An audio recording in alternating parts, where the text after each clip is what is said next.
السلام علیکم اور very good morning, welcome to new Pakistan. میں ہوں آپ کے ساتھ انوار خبر۔ ناظرین، قومی ہیرو ارشد ندیم پیرس سے ترکیہ کے راستے ہفتے کو لاہور پہنچے تھے اور ان کی پرواز TK 714 رات 1:25 پر لاہور کے علامہ اقبال ایئرپورٹ پر لینڈ کی۔ اس موقع پر طیارے کو واٹر کینن سلوٹ پیش کیا گیا۔ ارشد ندیم کی پرواز ہفتے کی رات 1:25 پر لاہور پہنچی۔ ہزاروں فینس وہاں پر موجود تھے جو اپنے ہیرو کی ایک جھلک دیکھنے کے لیے لاہور ایئرپورٹ پہنچے۔ بینڈ نے دھنیں بکھیر کر ماحول میں اور جوش پیدا کر دیا۔ عوام نے ڈھول کی تھاپ پر بھنگڑے بھی ڈالے اور پھولوں کی پتیاں بھی نچھاور کی، اور یہ تمام مناظر ہم نے اپنی سکرینز پر بھی دیکھے۔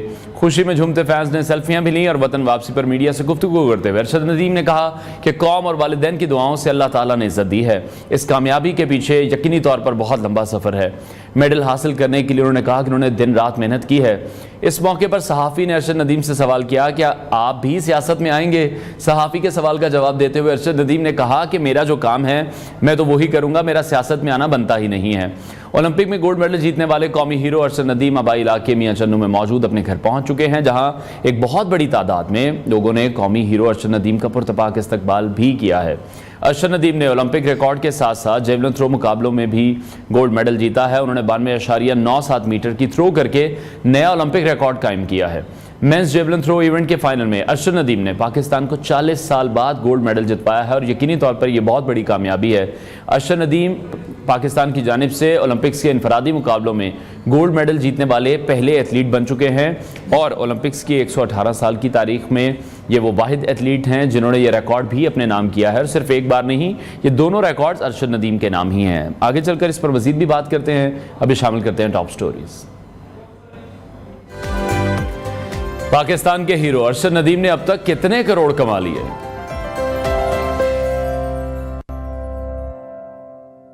پاکستان برطانوی اور یورپی امتحانی بورڈز کے لیے سونے کی چڑیا کیسے بنا؟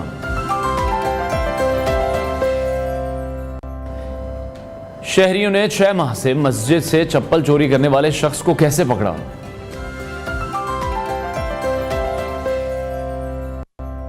ملیے موٹر سائیکل پر شمالی علاقہ جات کا تنہا سفر کرنے والی پاکستانی لڑکی سے، اور آپ کو بتائیں گے ہیئر ٹرانسپلانٹ، گرتے بالوں کی وجوہات اور ان کا تدارک۔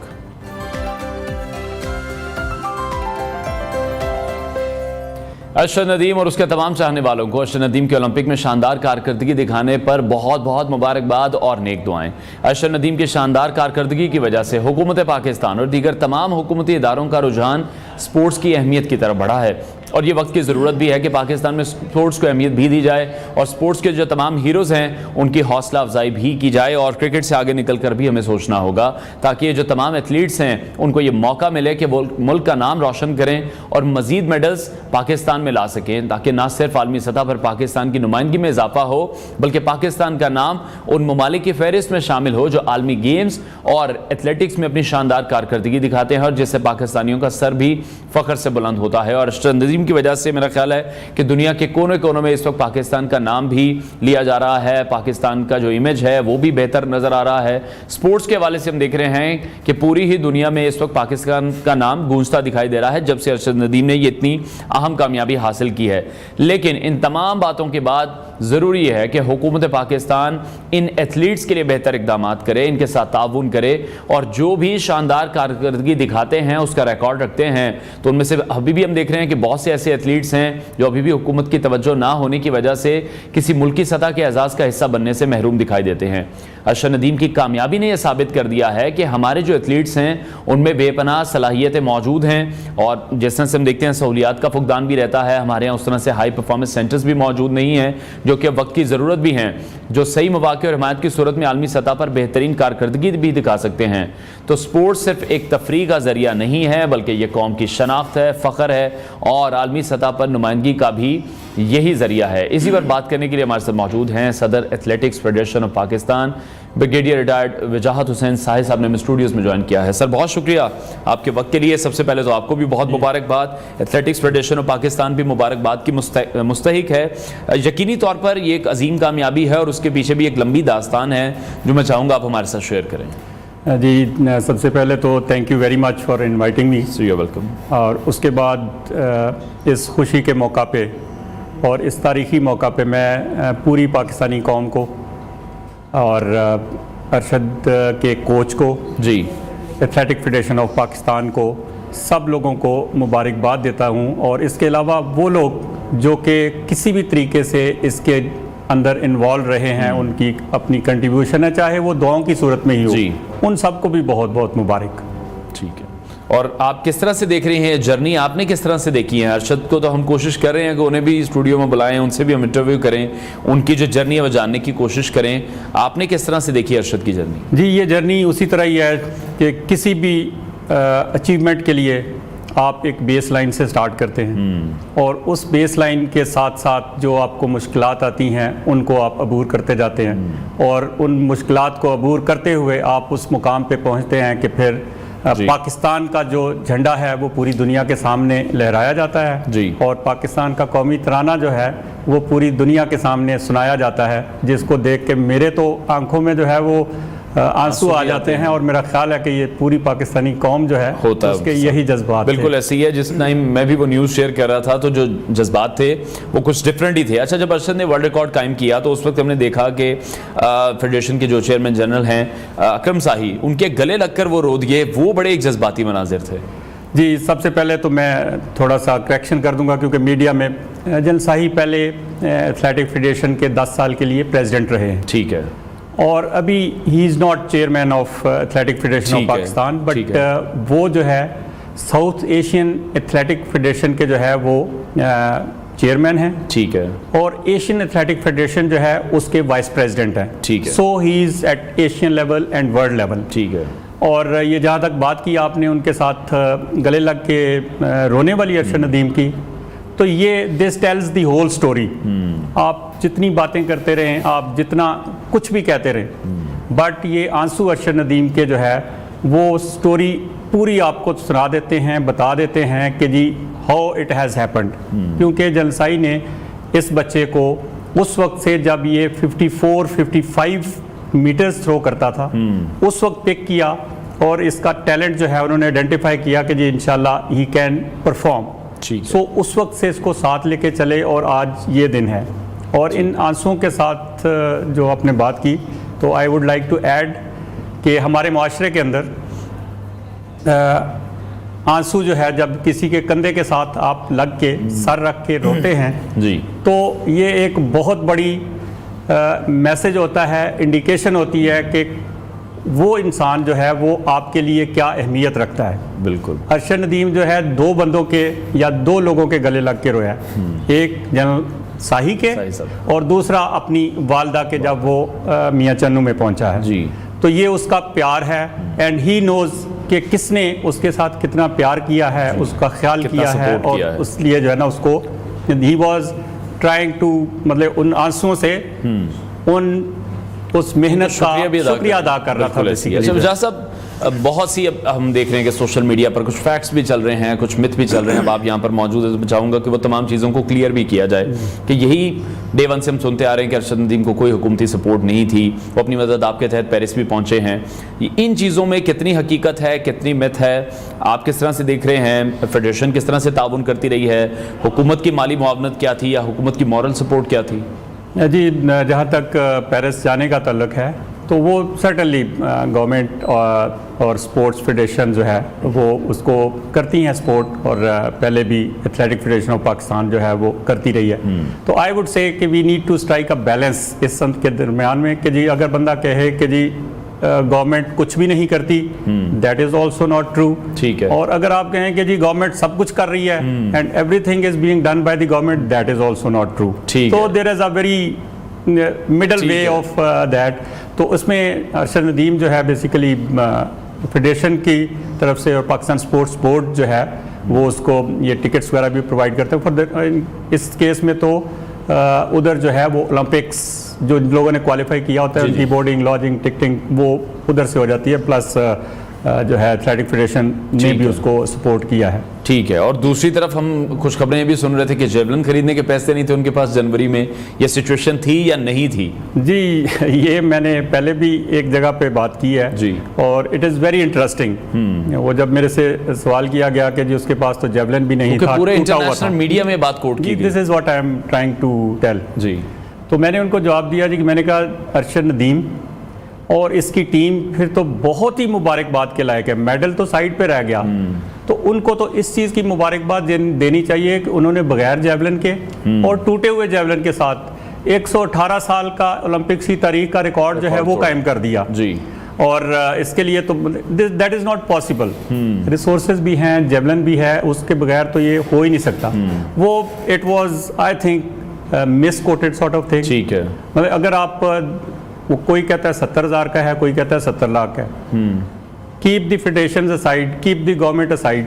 ماشاءاللہ ارشد ندیم جب کوالیفائی کر کے آیا ہے لاسٹ ٹوکیو اولمپکس میں جی، تو he was supported by the government, by the people, every body. تو اس طرح کے 2-4 جیولن تو وہ شام کو آرڈر کرے تو اگلے دن 4 اس کے پاس پہنچ جائیں گے، تو سو دیر از نو نتھنگ لائک اس میں یعنی کہ امیتی ہے، ٹھیک ہے۔ اچھا ابھی تک اب بہت زیادہ کیوریوسٹی ہے لوگوں کو کہ جس طرح سے گورنمنٹ کی طرف سے اعلان کیے جا رہے ہیں، کچھ گورنرز اعلان کر رہے ہیں، کچھ برانڈز اعلان کر رہے ہیں، کوئی پوری زندگی کے لیے فیول دے رہا ہے، کوئی گاڑی دے رہا ہے، تو اب تو انعامات کی برسات ہو رہی ہے۔ یہی جو چیزیں ہیں یہ ہم اپنے ایتھلیٹس کو پہلے کیوں نہیں مہیا کرتے؟ I'm not saying کہ اتنے کروڑوں میں سب کو پیسے دے دیے جائیں، لیکن جو بنیادی سہولیات ہیں جہاں پر ہم بات کرتے ہیں ہائی پرفارمنس سینٹرز موجود نہیں ہیں، ان چیزوں پر کام نہیں کیا جا رہا۔ ابھی تو ہم سن رہے ہیں کہ 10 کروڑ کوئی دے رہا ہے، 5 کروڑ کوئی دے رہا ہے، تو اس سے بہتر تو یہ ہے کہ جو باقی ایتھلیٹس ہیں ان پر کام کیا جائے۔ تمام جو ہائی پرفارمنس سینٹرز ہیں، اچھے گراؤنڈز ہیں، ان کی تشکیل نو پر کب سے کام شروع ہوگا؟ جی بالکل، آپ نے بڑا اچھا پوائنٹ آؤٹ کیا۔ ریسورسز کی بھی شارٹیج ہوتی ہے، فیسلٹیز کی بھی شارٹیج ہوتی ہے، اور اس کے میں کہوں گا کہ دنیا کے اندر کوئی بھی کام جب آپ کرتے ہیں، کوئی بھی آپ ایک پروگرام لے کے چلتے ہیں، تو اس میں ریسورسز آر نیور سفیشینٹ، جی، کچھ نہ کچھ کمی کوتاہی رہتی ہے۔ ضرورت اس بات کی ہوتی ہے کہ جو آپ کے پاس ریسورسز ہیں ان کو آپ بیسٹ پاسبل طریقے سے یوز کریں اور اس کا میکسیمم جو ہے وہ فائدہ اٹھائیں، اور that is what we need to do. اس میں آئی ووڈ لائک ٹو سے کہ جی ایون گورنمنٹ ظاہر ہے اس کی ایک گنجائش ہے، اس کی ایک کیپیسٹی ہے، تو اس کے مطابق واٹ ایور دے سپورٹ، تو اس کے اوپر وہ فنڈز، وہ سپورٹ جو ہے it should go in the right direction, اور ٹھیک طریقے سے استعمال ہونی چاہیے۔ اگر ہم یہ بھی کر لیں تو I think we can do wonders. ٹھیک ہے، لیکن مجاز صاحب آپ نہیں سمجھتے ہیں کہ جو کمیاں کوتاہیاں ہیں وہ بہت زیادہ رہی ہیں؟ اگر ہم صرف ہاکی کی مثال لے لیں، ہمارا قومی کھیل ہے، لیکن کہیں سے بھی نہیں لگتا کہ وہ ہمارا قومی کھیل ہے، ہم اس پر فوکس نہیں ہے۔ جب بھی ہاکی کے پلیئر سے بھی بات ہوئی ہے، انہوں نے کہا ہمارے اتنے ماہ کی فیس ہمیں نہیں ملی ہے، ہمارے پاس ہاکی خریدنے کے لیے پیسے نہیں ہیں، شوز خریدنے کے لیے پیسے نہیں ہیں۔ یہ سچویشن ہمارے نیشنل سپورٹ کے ساتھ رہی ہے۔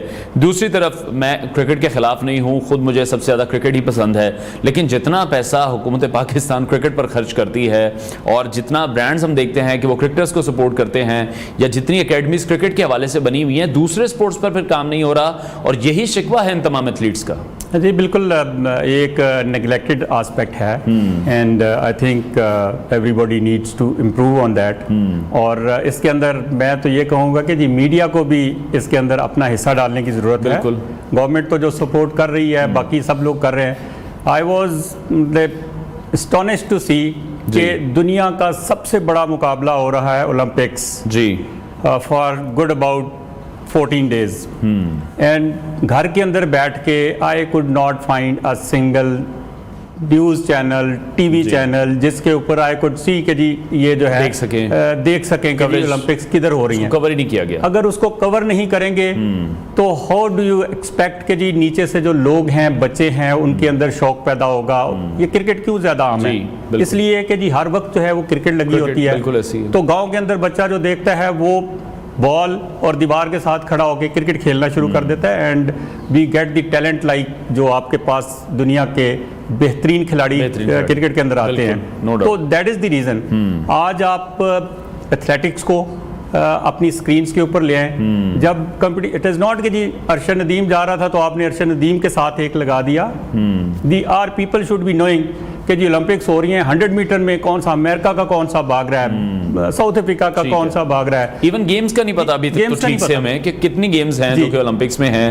نئی نئی جو سپورٹس ہیں وہ بھی متعارف کرائے تو جاتے اس ہیں. لیے یہ اسکرین کے اوپر آئے گی, لوگوں کو پتہ چلے گا, تو دین وہ ایک سپورٹس کا کلچر اور ڈیولپ ہوگا, اویئرنیس تب آئے گی. ٹھیک ہو گیا. اچھا, آپ یہ سمجھتے ہیں جس طرح سے ارشد ایک بہت بڑی کامیابی کے ساتھ اب پاکستان لوٹے ہیں, گولڈ میڈل انہوں نے جیتا ہے, اور وہ جو ایک کمپٹیشن ان کی ریولری رہتی تھی نیرج چوپڑا کے ساتھ, تو کراس دی بارڈر بھی ہم نے دیکھا, پہلے بڑا ٹرول بھی کیا گیا ارشد کو, لیکن پھر جب وہ جیت گئے تو اس کے بعد پھر ان کی اس جیت کو سراہا بھی گیا. نیرج چوپڑا کی جو مدر کی بھی جو اسٹیٹمنٹ سامنے آئی ہے, اتنی بڑی ایک اچیومنٹ ہے. اس کے بعد اب لگتا ہے کہ ایک ٹرننگ پوائنٹ ہے ان تمام ایتھلیٹس کے لیے بھی کہ حکومت اب سیریسلی ان لوگوں کے بارے میں سوچے گی.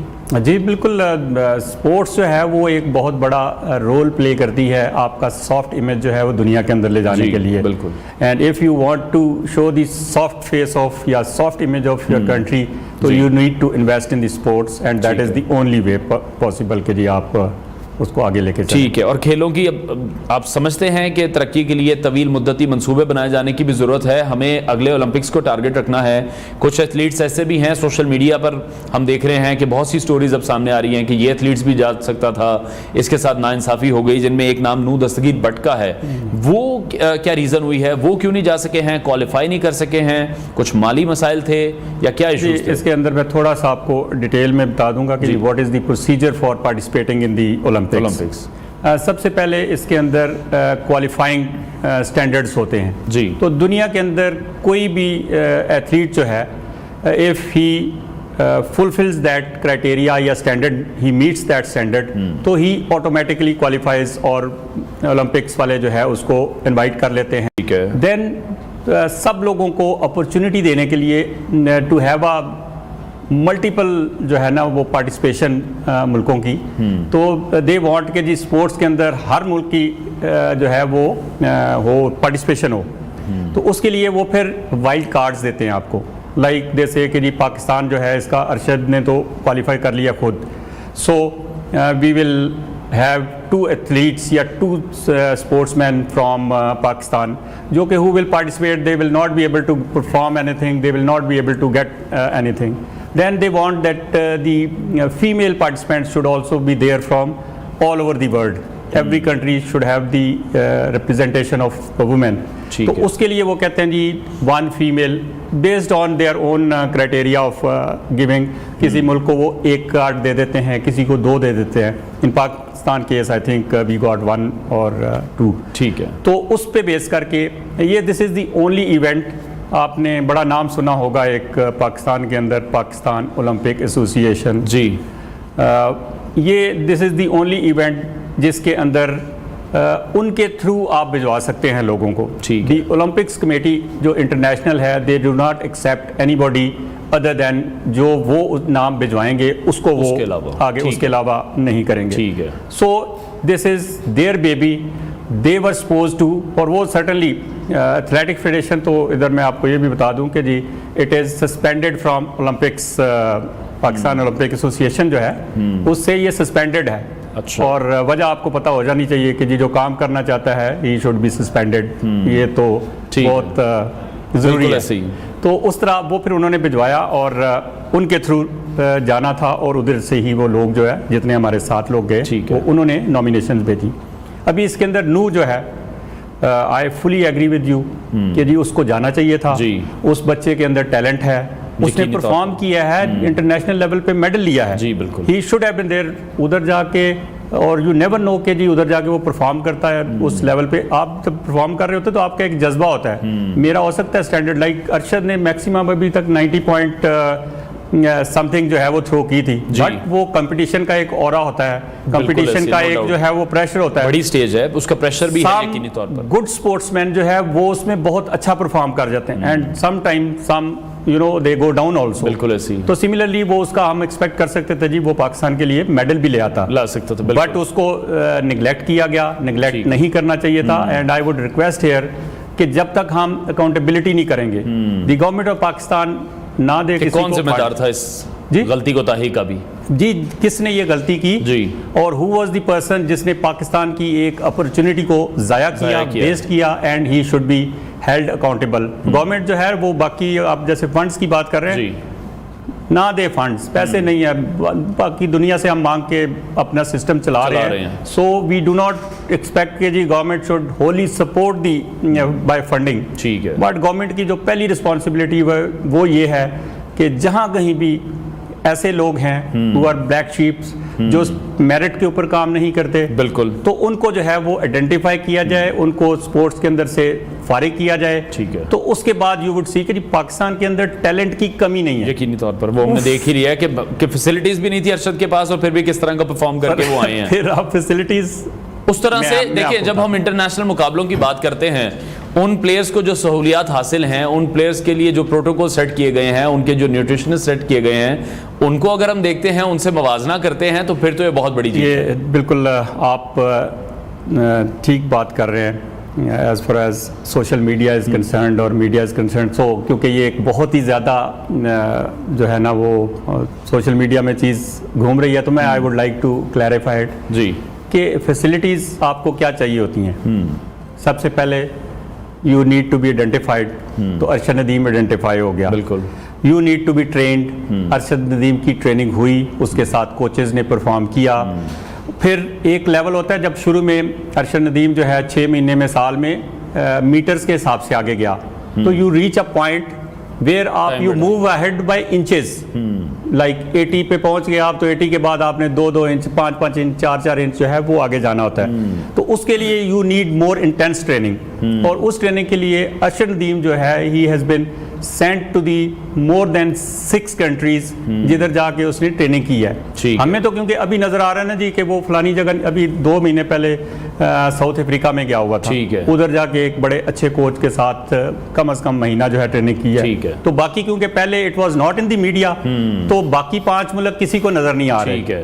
اور اسی طرح جو ہے وہ جنسائی because he was more involved with this, تو وہ کوٹ کرتے ہیں کہ اس کے گھر کے اندر اس کی والدہ کو نہیں پتا ہوتا کہ جی ارشد ندیم نے آج کیا کھایا ہے، کیا پیا ہے، کتنے بجے کھانا ہے، کتنے بجے پینا ہے. But his coach and the general knows کہ جی یہ کب سو رہا ہے، کب اٹھ رہا ہے، کب کھا رہا ہے، کب پی رہا ہے، تمام چیزوں کا دھیان رکھا. اور یہ ہماری انٹرنیشنل اوبلیگیشنز بھی ہے، کیونکہ کہیں سر درد ہوا تو کوئی ایسی میڈیسن نہ لے لے کہ کل کو وہ آپ کا ٹیسٹ میں وہ ڈوپ ٹیسٹ میں جو ہے نا وہ پرابلم کریٹ کرے. وقت کی کمی ہے. لاسٹ ایک سوال میں آپ سے کرنا چاہوں گا. بہت سے لوگ ہیں اب یہ کیوریوسٹی رکھتے ہیں کہ ابھی تک ارشد ندیم نے کتنے کروڑ کما لیے ہیں. کوئی ڈیٹیل ابھی سامنے آئی ہے؟ کیونکہ ہم دیکھ رہے ہیں پنجاب حکومت کی طرف سے اعلان کر دیا گیا، سندھ حکومت نے اعلان کر دیا، بہت سے برانڈز ایسے آفر کر رہے ہیں، FBR نے بھی کہہ دیا ہم ٹیکس بھی نہیں اب کاٹیں گے ارشد ندیم کا.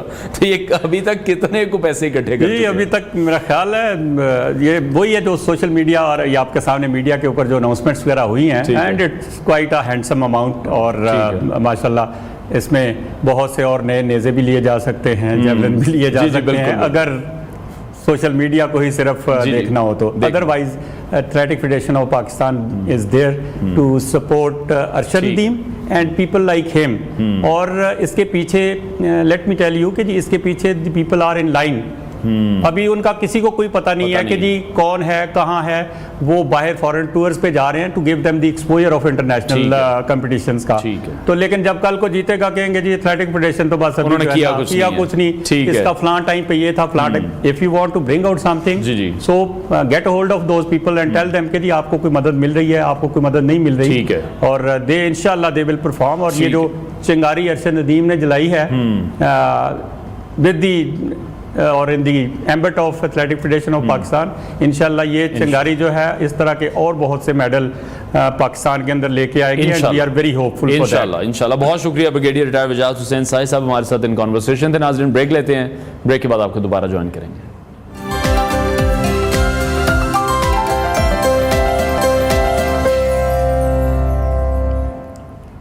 Welcome back to new Pakistan. Program کے اس حصے میں ہم بات کرنے جا رہے ہیں پاکستانی تعلیمی نظام کے حوالے سے. پاکستان برطانوی اور یورپی امتحانی بورڈز کے لیے سونے کی چڑیا بن چکا ہے.